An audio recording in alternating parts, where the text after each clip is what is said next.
Hello everyone. Tonight we begin with a story about what people ate during the Great Famine, a time when hunger reshaped entire villages, when survival meant eating what little the land or the sea could still offer. It's a story of desperation, resilience, and the quiet strength of those who endured. Before we begin today's video, I could really use your help. We've noticed the channel's reach has dipped a little, and one of the best ways you can support us is by subscribing. It's quick, completely free, and it helps us carry on bringing you new and fascinating stories. Your support truly means the world to us, and together we can keep this channel growing. Thank you ever so much. Now, let's get on with today's story. And write in the comments where you're watching from and what time it is. It's always fascinating to see who joins us from different corners of the world. Now, dim the lights, maybe turn on a quiet fan for a soft background hum, and let's travel back to those hard, hungry days when every meal was a battle to survive. I'm old now, and my hands shake when I hold a crust of bread. Not from palsy, though age has bent my back and whitened what remains of my hair. No, the trembling comes from memory, from the knowledge of what bread means, what it cost, what we became when it was gone. You who read this, or hear these words spoken aloud, you have not known what I have known. You have not tasted bark stripped from elm trees in the depths of winter, nor boiled leather harness until it became soft enough to chew. You have not watched the fields turn to lakes of grey water, nor seen the wheat rot black in the ground before it could ripen. You have not heard the silence that falls over a village when hunger has taken the strength even to weep. I was 16 years old when the rain began. It was the spring of 1315, and I lived in a village whose name no longer matters, a cluster of cottages in the Vale of York, where the land ran flat and fertile between the old Roman roads. My father worked the Lord's domain 3 days each week, and our own strips the remaining days. We were not wealthy, but neither were we destitute. We had a cow, some chickens, a pig we were fattening for winter. My mother kept a garden of cabbages, onions and beans. We'd survived poor harvests before. We had weathered sickness and cold. We did not know what was coming. The rain began in May, when the world should have been warming into summer. It came not as a storm, but as a grey curtain that descended and would not lift. Day after day, week after week, the sky remained the colour of old pewter, and water fell in steady, relentless sheets. The roads became rivers of mud. The paths between cottages turned to sucking clay that pulled at our wooden clogs and left us stumbling. The thatch on our roof grew heavy with moisture and began to rot, dripping steadily into our one-room dwelling until everything we owned was damp to the touch. But it was the fields that mattered. The fields were everything. My father would stand at the edge of our strips, looking out at the standing water that covered the young barley. His face was impossible to read. He was not a man given to displays of feeling, but I saw how his jaw tightened, how his hands clenched and unclenched at his sides. The barley had been planted in April, as it should be. The seeds had sprouted, small green shoots pushing through the dark earth. But they could not grow in water. They could not breathe beneath the endless rain. By June, half the crop was lost. The wheat, our bread wheat, the wheat that meant life or hunger, stood in pools of stagnant water, its roots rotting, its stalks turning yellow and then black. The oats fared no better. The beans in my mother's garden swelled and split with too much moisture, then moulded where they hung. The priest told us it was God's will, that we must pray for deliverance, that our sins had brought this judgment upon us. We prayed. Every Sunday, we knelt on the cold stone floor of the church and begged for mercy, for sunshine, for one dry week that might save what remained of the harvest. The rain continued. In July, when we should have been preparing for harvest, there was nothing to harvest. The grain that had not rotted in the ground had been beaten flat by the weight of the water. What little remained was stunted, diseased, barely worth the cutting.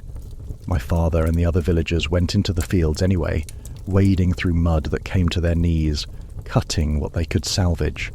I helped bind the sheaves, though there was so little grain in each bundle that it felt like binding together straw and disappointment. The Lord's bailiff came to collect his portion. The tithes must be paid, rain or no rain. 1/10 of everything belonged to the church. A third of our labour belonged to the Lord. These were old laws, fixed as the stones in the church wall. My father handed over what was demanded, and I watched his face as he did so. He said nothing. There was nothing to say. When the harvest was tallied, we had enough grain to last perhaps until Christmas, if we were careful. If we mixed the flour with peas and ground acorns, if we made the loaves smaller and ate them more slowly, if no one fell ill, if the stored grain did not spoil, if. August brought no relief. The rain fell, the mud deepened, the track to the mill became impassable, and when finally it dried enough for travel, we learned that half the grain stored there had rotted, crawling with weevils and black with mould. The miller did what he could, but even stone and mortar could not keep out the damp that summer. Everything smelled of mildew and decay. September, October. Still the rain. The second planting, the winter wheat that should have been sown in the autumn, could not be put into the ground. The fields were still sodden, still lakes of standing water. My father tried anyway, broadcasting the precious seed over the mud, but we all knew it was futile. The seed would rot or be eaten by the crows that gathered in greater numbers each day, black shapes against a grey sky, waiting. By November, the first whispers of real hunger began. The price of grain had started to rise in August. By November, it had doubled. By December, it had tripled. Lords and abbots who had stored grain from previous years began to sell it, but at prices that made it impossible for common folk to buy. A quarter of wheat, which might have cost 5 shillings before the rains, now cost 15, then 20. A penny could buy a small loaf of bread in good times. Now, a penny bought a quarter of a loaf, and only if you could find someone willing to sell. We began to measure everything. The grain we had must be rationed, stretched as far as it would go.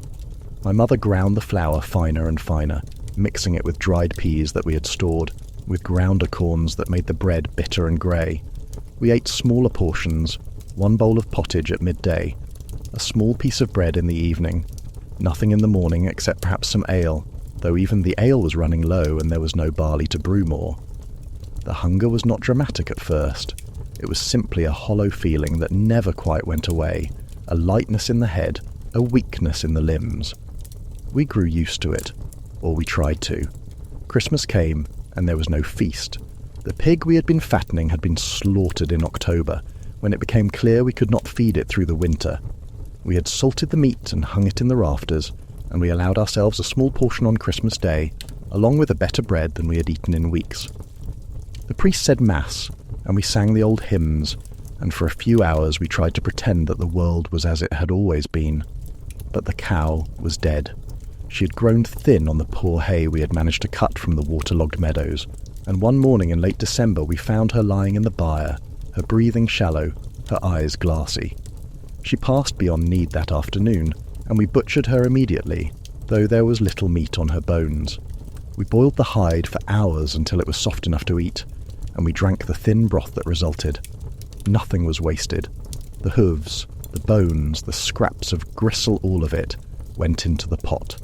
January 1316, the second winter of the Great Rain. The cold should have stopped the rain, turned it to snow. But the winter was mild, unseasonably warm, and the rain continued. The ground never froze hard. The mud never solidified. The world remained grey and wet and rotting. By February, the grain was nearly gone. My mother could no longer make bread. There was not enough flour.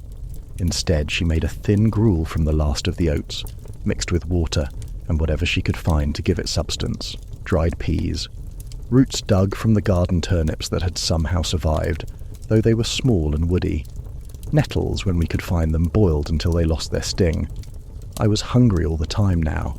Not the mild discomfort of the autumn, but a deep, gnawing emptiness that never left. My stomach felt hollow, as though something inside me was eating itself. I thought about food constantly.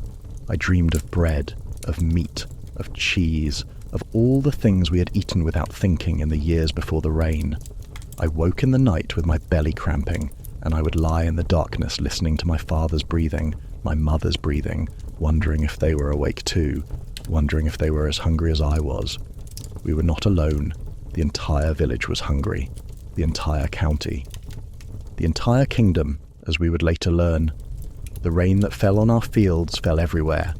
From Scotland to France, from Wales to the Low Countries, the crops had failed. There was no grain to buy because there was no grain at all. People began to leave. Young men mostly, thinking they might find work in the towns, might find food somewhere else. Some went to York, some walked south toward London, though it was weeks of travel and they were already weak from hunger. A few came back, reporting that the towns were no better, that the streets were full of beggars, that the price of bread was even higher there than in the villages. Most did not come back at all. The lord of our manor still had grain. He had stored it in previous years, and his granary was guarded day and night by men with staves and dogs. There were whispers of breaking in, of taking what was needed, but it was only whispers. The punishment for stealing grain was hanging, and the gallows stood at the crossroads as a reminder. Still, the temptation was there. I thought about it myself in the darkest hours. How easy it would be to slip in at night, to take just a sackful, enough to keep my family alive a few more weeks. But I did not. Fear held me back, or perhaps something else, some stubborn sense that we must endure this righteously, that to steal would be to lose not just our lives, but our souls. In March, we ate the chickens, all of them. They had stopped laying weeks before, too malnourished to produce eggs. We killed them one by one and made each bird last as long as we could, boiling the bones repeatedly until the broth was little more than water with a memory of flavour. But it was something. It was warmth in the belly, a moment when the hunger receded slightly. April, the second spring of the great rain. This was when we should have been planting again. But there was almost no seed left. What little grain remained was needed for food, not for planting. And even if there had been seed, the fields were still too wet. The plough could not cut through the mud. The oxen, those that had not already perished or been slaughtered for meat, were too weak to pull. Some men tried anyway. I saw them in the fields, struggling with wooden ploughs that sank into the soft earth, throwing seed onto ground that was more water than soil. It was an act of faith, or perhaps of desperation. But I do not think any of them truly believed the crop would grow. By May we had nothing left in the cottage. No grain, no meat, no eggs. The garden had been picked clean, every root dug up, every leaf stripped from the kale. We survived on what we could forage from the woods and hedgerows. Would you have done the same, I wonder? Would you have walked into the forest, hungry and cold, searching for anything that might fill your belly? Would you have stripped bark from the elm trees, knowing that too much would kill the tree but not caring, because you needed something to chew? Would you have dug for roots in the dark earth, not knowing if they were safe to eat, not caring as long as they stopped the aching in your gut? We ate the bark first. Elm and linden were best, the inner bark, just beneath the rough outer layer, where the wood was pale and slightly sweet. We scraped it off in long strips with our knives, then boiled it until it was soft. It had no real nourishment, but it filled the stomach, gave the illusion of eating. We chewed it slowly, making it last, pretending it was bread. We ate the roots of ferns. We ate the young shoots of nettles, which were tender in spring and could be boiled into a kind of spinach. We ate the leaves of hawthorn, which the old people called bread and cheese, though they tasted of nothing. We ate dandelion greens, bitter and tough. We ate the roots of cattails from the marsh, which could be roasted and tasted faintly of potato, if you had ever tasted potato, which I had not. We ate the acorns that had fallen the previous autumn. They were mouldy and bitter with tannin, but we boiled them and boiled them again, changing the water each time, until some of the bitterness leached away. Then we ground them into a kind of flour and made cakes that sat in the stomach like stones. We ate grass. Not the grass from the fields, which was too tough and made us sick, but the tender young grass from the verges, which could be chewed if you were desperate enough. It had no value, gave no strength, but it was green and it was something to chew, and when you are hungry enough, that matters. We ate things I will not name, things we found in the forest, things we found by the roadside. We became scavengers, creatures of instinct rather than reason. Shame fell away. Dignity became a luxury we could not afford. My mother grew thin. Her face, which had been round and pleasant, became gaunt, the bones showing through the skin. Her eyes sank into her skull. Her hair, which she had always kept neat beneath her wimple, grew lank and dull. She moved slowly, conserving her strength. She stopped speaking much. There was nothing to say. My father still went to the fields, though there was no work to do. I think he could not bear to stay in the cottage, could not bear to see what was happening to us. He walked the boundaries of our strips, checking the ditches, pulling weeds that no longer mattered. Sometimes he would stand for hours just looking at the sodden earth as if he could will it to produce something, anything. In June, the old woman who lived 3 cottages down from ours experienced the quiet departure that hunger brings without warning. Her daughter found her in the morning, lying peacefully on her pallet, her hands folded across her chest as if in prayer. She had simply faded, the way a candle fades when the wax is gone. We buried her in the churchyard, though the ground was so wet that the grave filled with water almost immediately. The priest said the words. We prayed for her soul. Then we went back to our cottages and tried not to think about who would be next. July. Still the rain. We had survived more than 2 years of this now. 2 years of grey skies and empty fields. 2 years of hunger that had progressed from discomfort to pain to a kind of numb acceptance. We were ghosts, moving through a ghost world. The village was silent. There was no laughter, no singing, no sound except the endless rain on the thatch and the occasional lowing of a starving animal. The second harvest, if it could be called that, was even worse than the first. What little had been planted had drowned or rotted. The few stalks that had grown were diseased, covered in black fungus that made them inedible. We cut them anyway, because we had to do something, had to make some gesture toward normalcy. But there was nothing to store, nothing to grind, nothing to eat. August. I remember very little of August. I was weak by then, too weak to walk far. I spent most of my time lying on my pallet, staring at the roof beams, trying not to think about food. But food was all I could think about. My dreams were full of it: loaves of white bread, wheels of cheese, roasted meat, apples red and crisp. I would wake with tears on my face, the taste of dream food still on my tongue, and the disappointment was almost worse than the hunger. My mother stopped eating.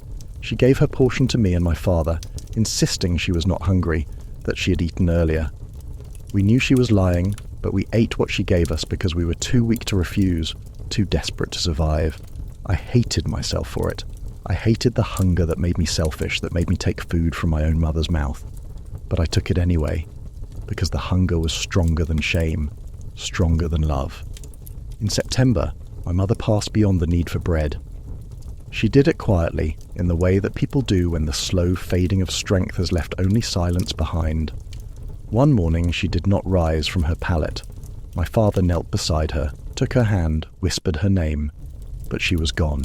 Her spirit released from a body that had become too heavy to carry. We had no tears left. We were too dried out, too emptied. My father wrapped her in the one good blanket we still owned, and we carried her to the churchyard. The priest said the words. We stood in the rain, which had finally mercifully begun to ease. Then my father and I walked back to the cottage and sat in silence, because there was nothing to say, and no strength to say it. September turned to October. The rain, at last, began to stop. It did not stop all at once. It lingered, retreating slowly, reluctantly. But the grey curtain that had covered the sky for more than 2 years finally began to lift. There were moments, hours, sometimes when we saw the sun, pale and weak, filtered through clouds, but sun nonetheless.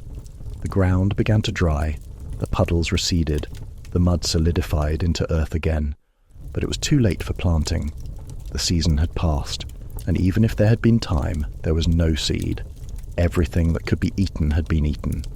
The next harvest, if there was to be a next harvest, would not come until the following summer.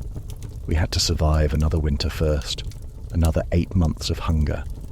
I do not know how we endured.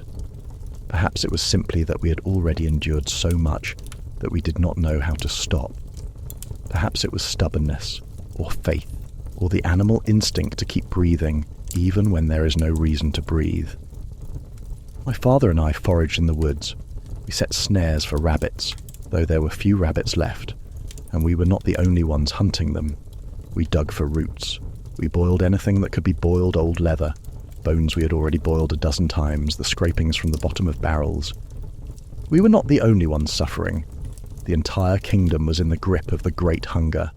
From the lowlands of Scotland to the ports of France, people were experiencing the same slow fading. The king himself, Edward, had been forced to ration his household. Lords who had once feasted on venison and swan now ate porridge and bread made from beans. The great abbeys, which had stored grain for emergencies, opened their stores and distributed food to the poor, but there was not enough. There could never be enough. Some villages disappeared entirely. The people either left or passed beyond need, and the cottages stood empty, their thatched roofs collapsing, their gardens overgrown with weeds. I walked through one such village once in late autumn, and it was like walking through a place of the dead. The silence was absolute. No smoke rose from the chimneys, no voices called out in greeting. Only the wind moving through the empty doorways made any sound at all. Winter came, and it was hard, but at least it was a proper winter. The rain had stopped, the ground froze. Snow fell, clean and white, covering the scars of the long wet. It was cold, bitter cold, but there was something almost comforting about it. This was a normal winter, the kind we understood. We knew how to survive cold. We did not know how to survive endless rain. Christmas of 1316 was sparse beyond measure. We had nothing to celebrate with. No meat, no bread, no ale.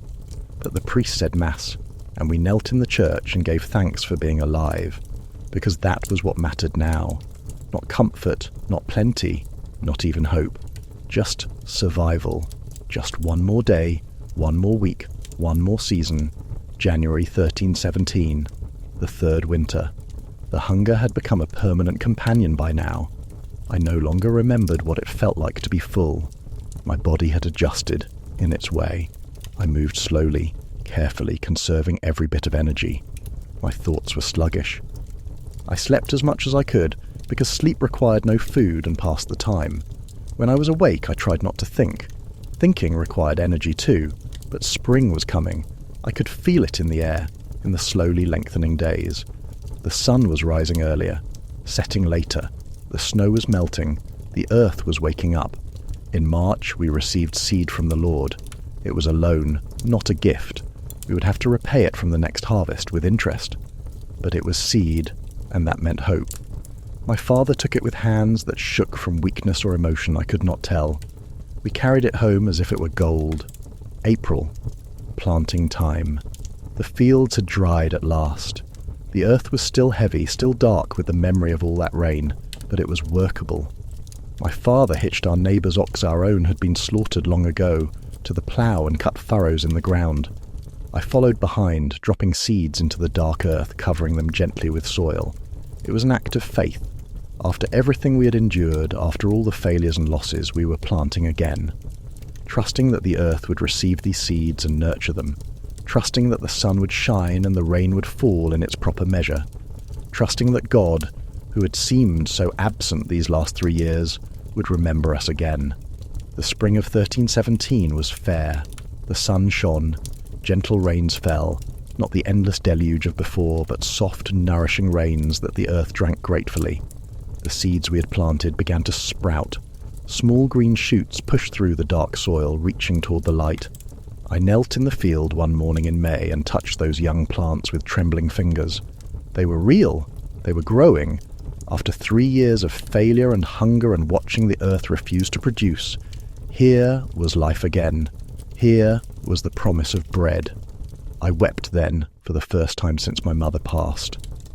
I knelt in the dirt and wept, and my father came and stood beside me, his hand on my shoulder, and I knew he understood. We had survived. Against all reason, against all odds, we had survived.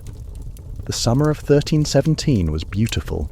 The sun shone warm but not oppressive. The rains fell gently, just enough to keep the crops growing. The wheat ripened in the fields, turning from green to gold. The barley filled out. The oats grew tall and strong. It was a good harvest, not abundant, not enough to make up for 3 years of loss, but good, honest, real. In August, we cut the grain. I swung the sickle with arms that were still thin but growing stronger. The stalks fell before me in neat rows, and I bound them into sheaves with a gratitude that was almost prayer. My father and I worked side by side, and though we did not speak much, I felt a connection to him that was deeper than words. We had endured the worst together. We had lost everything and somehow found the will to continue.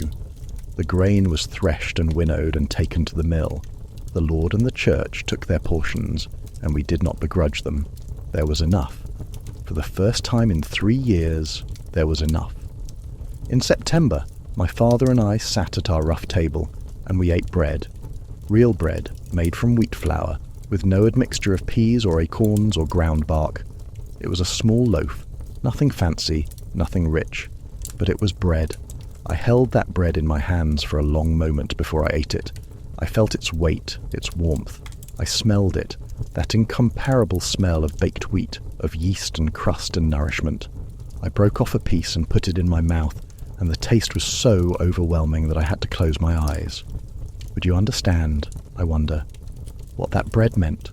Would you understand that it was not simply food, but proof that we had survived, that the world had turned back toward abundance, that life could continue? Would you understand that every bite was a prayer of thanksgiving, a small victory over the hunger that had tried to claim us?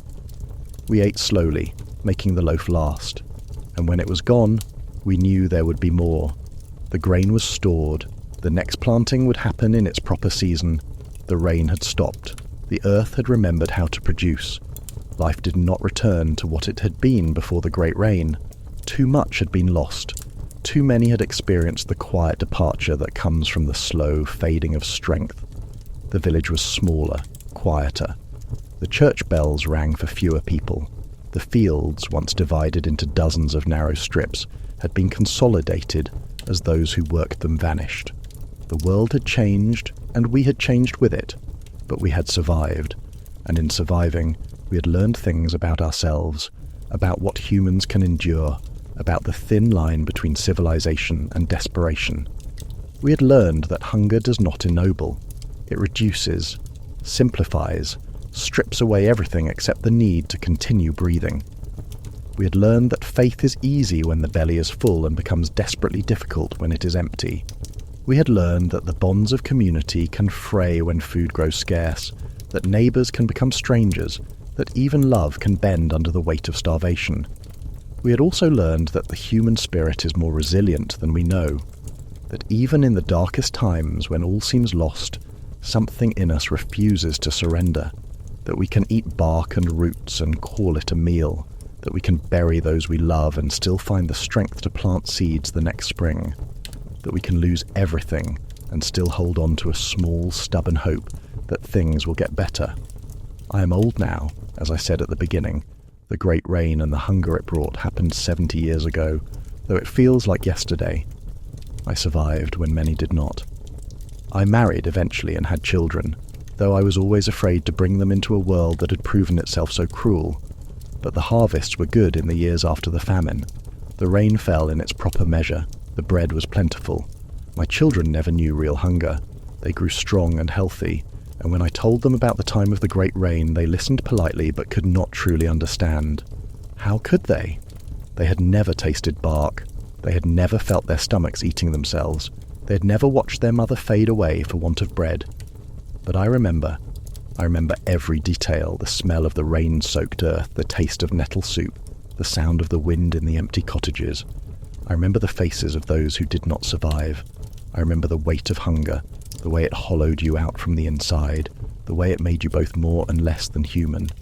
And I remember the bread, that first loaf after the long fast, the way it felt in my hands, the way it tasted on my tongue, the way it meant not just food, but salvation, not just survival, but the possibility of hope. I hold that memory close now, in my old age. When I eat bread, and I eat it every day, never taking it for granted, I remember what it cost. I remember the years of rain, the fields of rotting grain, the hunger that taught me the true value of things. I remember that every harvest is a miracle, that every loaf is a gift, that the earth's abundance is not guaranteed but must be earned and cherished and never, ever forgotten. The young people today, they do not understand. They complain if the bread is not white enough, if the crust is too hard, if the loaf is small. They throw away crusts, waste crumbs, leave half-eaten trenches for the dogs. It pains me to see it. I want to shake them, to tell them what bread really means, what it cost those who lived through the Great Hunger. But I do not. They would not understand. They cannot understand. And perhaps that is a blessing. Perhaps it is enough that I remember, that I carry the memory of those terrible years, of the rain that would not stop and the hunger that would not end, that I hold in my heart the faces of those who did not survive my mother, the old woman from 3 cottages down, the young men who walked south and never returned, all the nameless ones who experienced the quiet departure in the grey years between 1315 and 1317. I remember them. I remember what we endured, and I remember that we survived. That, in the end, is what matters. Not that we remained pure or noble or good. We did not. Hunger stripped away our pretensions, exposed our selfishness, revealed how thin the veneer of civilization truly is. But we survived. We kept breathing, kept moving forward, kept planting seeds even when it seemed futile, and eventually the earth remembered its covenant with us. Eventually the bread returned. Sometimes on quiet evenings I sit outside my cottage and watch the sun set over the fields. The wheat is golden in the fading light, swaying gently in the breeze. The air smells of harvest, of dust and grain and the promise of bread. The sky is clear, no grey curtain, no endless rain, just the soft blue of twilight, fading to darkness as the first stars appear. And I give thanks, not to the Lord who still collects his rents, not to the church that still demands its tithes, but to something deeper and older, to the earth that produces, to the wheat that grows, to the bread that sustains, to the stubborn, inexplicable resilience of life itself. I am old now, and I will not live many more years. But I have lived long enough to see the wheel turn, to see famine give way to plenty, to see the children who never knew hunger grow into adults with children of their own. I have lived long enough to understand that the great rain was not the end of the world, though it felt like it at the time. It was simply a season, a terrible, agonizing season, but a season nonetheless, and like all seasons it passed. The earth endures, the wheat grows, the bread rises, and we somehow continue. Would you have survived what I survived? Would you have eaten what I ate, done what I did, endured what I endured? I do not know. I do not know if I had any choice in the matter. We do not choose to survive. We simply find ourselves alive one more day, and then another, until one day we look back and realize we have lived through something that should have destroyed us. But it did not destroy us. The Great Hunger took many things from us, our loved ones, our health, our illusions about the stability of the world. But it did not take everything. It left us with life, and with life came the possibility of hope, of rebuilding, of planting seeds in the spring, and trusting that they would grow. That trust, I think, is the greatest act of faith. Not trust in God, though I have that too, but trust in the basic order of things, in the cycle of seasons, in the willingness of the earth to produce, if we tend it properly. After 3 years of watching the earth refuse to give, it would have been easy to lose that trust entirely, to believe that the world had turned against us permanently. But we did not. We kept faith with the earth, and eventually the earth kept faith with us.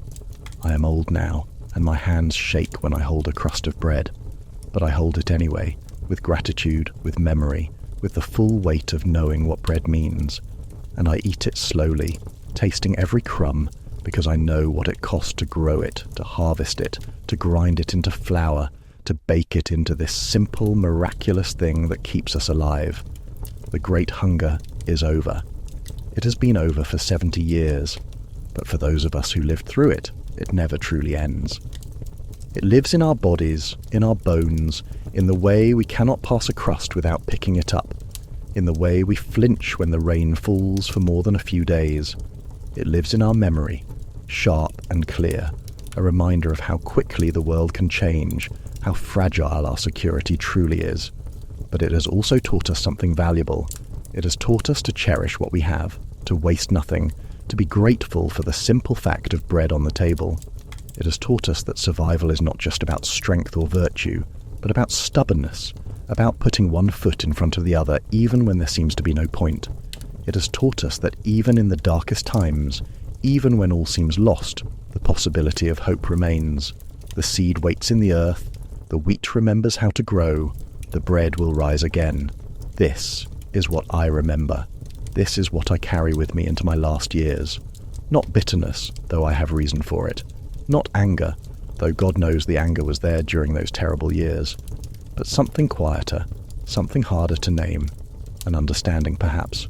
A recognition of how things are, how they have always been, how they will always be. The wheel turns. Famine gives way to plenty. Plenty gives way to famine. The earth produces, and then it withholds, and then it produces again. And we, caught in that cycle, must simply endure. We endure. That is what we do. That is all we can do. We eat what is given us, whether it is bread or bark. We survive the rain, whether it lasts a week or 3 years. We bury our loved ones and keep living. We plant seeds in the spring, trusting that they will grow, even when experience has taught us that trust is foolish. And sometimes, not always, but sometimes, the seeds do grow. The wheat ripens, the bread rises, and for a moment, for a season, for a lifetime if we are lucky, we are fed, we are sustained. We are reminded that despite everything, despite the hunger and the rain and the long years of suffering, life is still possible. Life is still worth living. I am old now. I have lived through famine and plenty, through hunger and harvest. I have tasted bark and bread, despair and hope. I have watched loved ones fade and new life begin. I have seen the worst that can happen, and I have seen the world rebuild itself from that worst. And what I have learned, what I carry with me to the end of my days, is this. Bread is sacred. Not because a priest has blessed it, though that too, but because it represents the covenant between earth and humanity, between seed and harvest, between hunger and satisfaction. It represents the willingness of the world to sustain us, if we tend it properly, if we respect its rhythms, if we do not take its gifts for granted. Every morning now, when I wake, I thank God for another day. Not because the day promises anything special at my age. The days are quiet, repetitive, unremarkable. But because I am alive to see it, because my heart still beats, because there will be bread at midday. These simple facts, which the young take for granted, seem miraculous to me. After watching so many experience the quiet departure, after coming so close to it myself, every breath feels like an unearned gift. The village where I live now is not the village of my youth. That place is gone, buried under time and change. Some of the old cottages still stand, but they are inhabited by different families, people who came after, who never knew the rain years. The church is the same, its stones unchanged, and sometimes I sit in the same spot where I knelt during the Great Hunger, and I try to remember what I prayed for then. Deliverance, I suppose, an end to the rain, but also simply bread. Just bread. Just enough to survive another day. Those prayers were answered eventually. Not quickly, not when we needed them most, but answered nonetheless. The rain stopped, the wheat grew, the bread returned, and we, those of us who remained, carried on. My father lived for another 20 years after the famine ended. He remarried, though he never spoke much about my mother. The grief was too deep, I think, tangled up with guilt about surviving when she did not. He worked the fields until his body would no longer allow it, and then he sat by the fire and watched younger men do what he had once done. He passed beyond need quietly in his sleep in the winter of 1337. I buried him next to my mother in the churchyard, and I stood over their graves and felt the weight of being the last one left, the only one who remembered. But life, as it does, continued. I married a woman from a neighbouring village, a quiet woman who had also survived the hunger years, though she did not speak of them. We understood each other without words. We both knew what bread meant. We both saved every crust, wasted nothing, gave thanks before every meal. We had 3 children, and we taught them to be grateful, though they could not fully understand why we were so insistent about it. Our children grew and married, and had children of their own. The wheel turned, the seasons passed. The harvests were mostly good, though there were hard years, 2 years of drought, years of blight, years when the yield was poor. But nothing like the Great Hunger. Nothing that lasted 3 years. Nothing that reduced us to eating bark and roots and the memory of bread. I watch my grandchildren now, running through the fields, laughing, their cheeks full and healthy. They have never known hunger. They complain about the plainness of porridge, about having to eat turnips, about wanting meat more often. And I smile and say nothing, because how can I explain? How can I tell them that porridge is a luxury, that turnips are a blessing, that the simple fact of having food to complain about is a miracle? They will learn, perhaps, in their own time. The world has a way of teaching these lessons, but I hope they never learn the way I did. I hope they never know what it means to watch the fields drown, to feel hunger become a permanent companion, to eat things that are not meant to be eaten simply because there is nothing else. Sometimes visitors come to the village merchants, pilgrims, wandering friars, and they ask the old people about the Great Hunger. They have heard stories, rumours, exaggerated tales of people eating one another, of entire towns vanishing, of the end of the world nearly arriving. Some of it is true, some of it is not. I tell them what I can, but words fail me. How do you explain what it was like? How do you make someone understand the weight of that hunger, the way it changed you from the inside out, the way it made you question everything you thought you knew about God and goodness and the nature of the world? You cannot, I think. You can only witness. You can only say, "This happened. I lived through it." And you can hope that your words plant some small seed of understanding, some recognition that the bread they eat so carelessly represents something profound and fragile and easily lost. The sun is setting now as I write these final words. The fields are golden with the late summer harvest. The air is warm and still. From the village, I can hear the sound of voices, of laughter, of life continuing in its ordinary way. And I am grateful. Grateful to have lived long enough to see this. Grateful to have survived. Grateful for the bread that sustained me then and sustains me now. I do not know how much longer I will live. My body is failing, as all bodies must. My hands shake, my eyes dim, my breath comes harder. But I am not afraid. I have already faced the worst thing I could imagine. I have already stared into the abyss of hunger and somehow climbed back out. Whatever comes next cannot be worse than those years of rain and famine. And perhaps when my time comes, when I pass beyond the need for bread at last, I will see my mother again. I will see my father. I will see all those who did not survive the hunger years, and I will tell them, "We made it. The earth remembered. The wheat grew again. The bread returned." That would be enough. That would be a good ending. But for now, I am still here, still breathing, still eating bread, still remembering. And as long as I draw breath, I will hold these memories, will carry them forward, will bear witness to what we endured. Because someone must remember. Someone must hold the knowledge of how quickly everything can fall apart, how thin the line is between plenty and famine, between life and the quiet departure that hunger brings. Someone must remember that bread is not guaranteed, that harvest is not certain, that the earth's generosity can be withdrawn without warning. I remember. I will remember until my last breath. And then these words will remain, this account of what it was to live through the Great Hunger, to survive when survival seemed impossible, to find hope in a handful of grain, to taste bread again after years of eating bark and roots and desperation. This is my testimony. This is my witness. I lived through the Great Famine of 1315 to 1317. I ate what had to be eaten. I endured what had to be endured. I lost those I loved. I survived when many did not. And I have spent the rest of my life being grateful for the simple miracle of bread. May you never know such hunger. May your fields always produce. May your bread always rise. And if hard times come, as they sometimes must, may you find the strength to endure them, to keep planting seeds even when hope seems foolish, to trust that the earth will remember its covenant, that the wheat will grow again, that the bread will return. This is what I learned in those terrible years. This is what I carry with me to the end. The rain will stop, the wheat will grow, the bread will rise. And we, somehow, will continue. We endure, we survive, we remember, and we give thanks for every crust, every crumb, every blessed bite of bread that keeps us alive one more day. This is my story. This is my memory of the Great Hunger. May it serve as a reminder of what bread truly means, what it costs, what it represents.